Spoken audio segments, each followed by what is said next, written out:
IMF and World Bank are economic enslavers. What they are designed to do is to ensure that we are in a perpetual state of debt. You can never get out of IMF and Bretton Woods institutions generally, because they want to ensure that they control your economy, and when they control your economy, they control your politics, and when they control your politics, they control you, and when they control you, they bring in military bases, and when They thought Africa would quietly sign away its soul. $300 million worth of gold, the veins of a nation, packaged neatly inside an IMF contract, sweetened with promises of debt relief and the sparkle of a new digital currency. But one man didn't blink. In the heart of Ouagadougou, Ibrahim Traoré stared down the world's financial establishment and said no.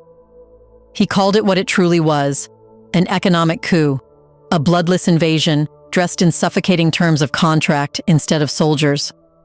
And with a single stroke of defiance, he set fire to decades of quiet exploitation. But what exactly did Traoré see hidden in the fine print? Why did the world's most powerful institutions panic the moment he refused to sign? And how did one landlocked nation expose the most sophisticated form of modern colonization ever devised? This is the story of the gold they couldn't steal. Let's get started.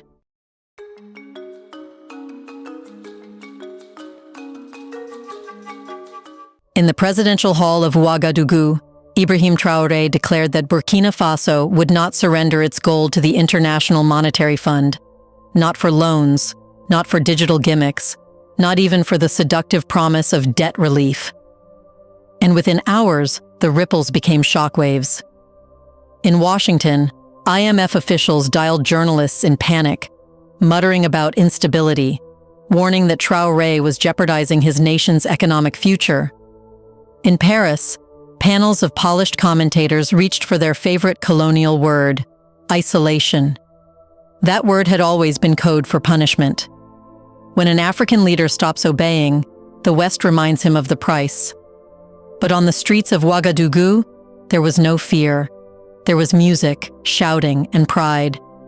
Crowds flooded the boulevards, waving banners that read, "Not our gold," and "Africa is not for sale." The energy was contagious, less a protest, more a celebration of liberation long overdue. People understood instinctively that this wasn't just about contracts or terms, it was about dignity. For decades, IMF agreements had been signed in quiet rooms where desperation smelled stronger than ink. Loans came dressed as lifelines. The fine print turned them into shackles. Governments signed away minerals, utilities, and sovereignty in exchange for temporary breathing space. This time, the lights were on. The fine print was public. And before the pen touched the page, Traoré slammed the folder shut. That single gesture marked not just a refusal, but a rebellion, the beginning of a new political language where Africa negotiates on its own terms. The world stared. And as the echoes of that refusal rolled across the Sahara, one question began to surface everywhere, from financial boards to village radios. What exactly had Traoré just stopped?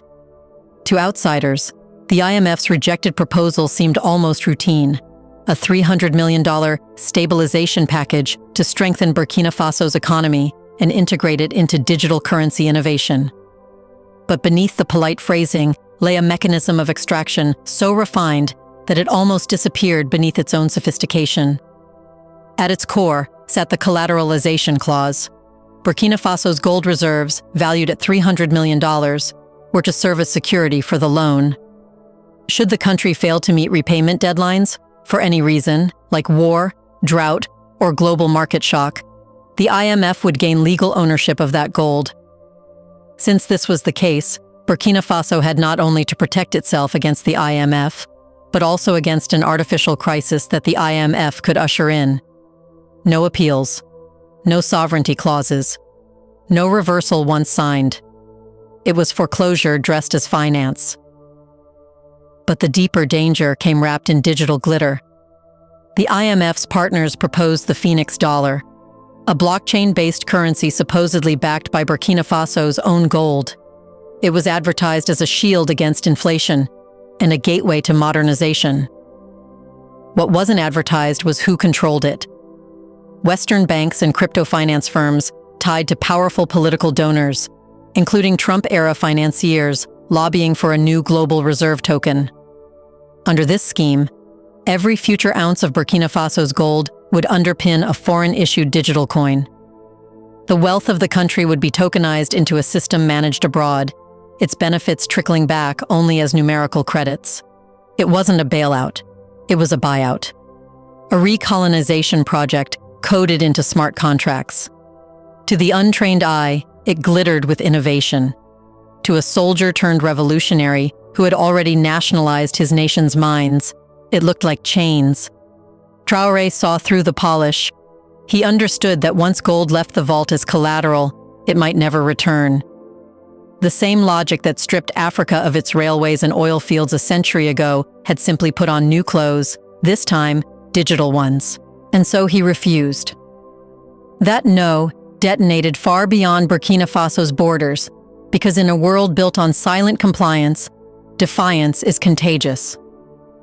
So within days, Western media moved into damage control mode. Headlines labeled Traoré a reckless populist. Analysts on American business networks spoke in the hushed tones usually reserved for earthquakes. Burkina Faso risks scaring off investors. Before we continue further, tell us, are you enjoying the video? If yes, please like and share the video and subscribe to our channel to watch more videos on Black Africa. Let's continue now. Behind those calm faces, though, panic was real. Inside IMF strategy rooms, memos circulated warning of contagion. The fear wasn't economic collapse. It was an imitation. If one small but powerful African nation could refuse the IMF, what would stop others from doing the same? And the dominoes began to tilt. In Mali, state radio hailed Traoré's move as historic defiance. In Niger, ministers quietly reopened uranium contracts long dominated by French conglomerates. Even Nigeria's energy advisors began re-examining old oil collateral deals signed under IMF supervision. The pattern was unmistakable. For decades, the IMF had taught African governments that refusing meant ruin, that the world would isolate any nation bold enough to step outside the system. But Traoré took that threat and weaponized isolation itself. He transformed it from punishment into independence. And what's more, he made it infectious. For the first time, the tremor of rebellion didn't start in Washington. It started in West Africa. The symbolism burned through every embassy report. For centuries, Africa's wealth had been negotiated in London and Paris, while African leaders played the role of signatories on documents written elsewhere. Traoré turned the tables. He didn't beg for leniency or improved terms. He ripped up the script entirely and replaced it with a new creed. Africa decides. And that terrified the very architects of global finance. Because they knew if one man's refusal could inspire 3 nations, a united continent could unravel the entire order. But to understand why that single contract mattered so much, one must revisit the IMF's machinery, the invisible architecture that has managed global dependency for nearly 50 years. Austerity, privatization, devaluation. 3 words that sound technical, almost harmless, yet have rewritten the economic DNA of an entire continent. Austerity was always the first incision.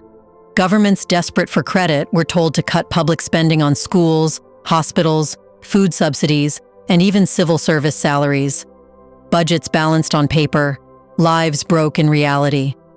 Then came privatization. Under IMF reforms, national assets like airlines, water utilities, and power grids were auctioned to foreign corporations. Efficiency was the promise, dependency was the result. What once funded local development now flowed into offshore accounts. Finally, devaluation.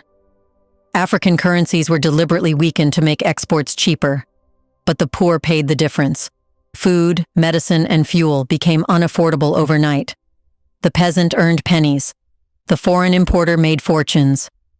Each measure was justified as temporary pain for long-term gain, yet the outcome was identical. Africa remained the supplier of raw materials and the consumer of finished goods. Debt relief was never a rescue. It was a leash long enough to walk a continent. By the 1990s, entire nations had entered dependency loops, borrowing, repaying, and borrowing again. Colonial rule had vanished from the maps, but it survived in balance sheets. The colonizer no longer marched with guns. He arrived with contracts. Therefore, when Traoré called the IMF's new offer an economic coup, he shattered decades of polite silence. He named the empire hiding behind the acronym. And the moment an empire is named, it becomes visible. The moment it's visible, it begins to crack. That is what frightened Washington. Not the loss of $300 million in gold, but the loss of invisibility. Now across the Sahel, a new doctrine is taking root. Economic sovereignty. Unlike the slogans of past decades, this one isn't rhetorical, it's operational. In 2025, Burkina Faso nationalized 5 major gold mines, transferring ownership to the state-run SOPAMIB company. For the first time, profits that once evaporated into Western banks began funding schools and infrastructure at home. Mali followed swiftly, reclaiming its own gold concessions. Niger, long exploited for uranium that powered French cities, while its own villages remained dark, began rewriting contracts to demand fair prices and domestic processing. Across the region, a single message echoed: Africa is done being the world's mine of minerals. What distinguishes this movement from earlier nationalist waves is coordination. Ouagadougou, Bamako, and Niamey, capitals once associated with instability, are now synchronizing policy. They have formalized their alliance as the Alliance of Sahel States, a bloc that links military security with economic policy. For the first time, resource control, mining rights, and foreign contracts are being negotiated collectively rather than individually. The power once held by Western creditors is being replaced by regional solidarity. To Western investors, this looks like rebellion. To Africans living through it, it feels like redemption. It is the recovery of agency stolen through centuries of development assistance, and that sense of shared destiny explains why Traoré's defiance ignited not just applause, but action. Because when one nation stands tall, neighbors realize they can too. What do you think? Should African countries ban institutions like the IMF and World Bank if they want to be truly independent? If $300 million in gold was nearly stolen through paperwork, how much more of Africa's wealth has already disappeared in silence? In the comment section below, share your thoughts on when every time an African leader says no to the West, he's suddenly called dangerous, reckless, or a dictator. Do you want to watch more videos like this one? If yes, subscribe to our channel and press the bell icon next to it. We bring videos on Black Africa, its history, rich arts and culture, and things the world should know about. Thanks for watching, and until the next video, stay tuned.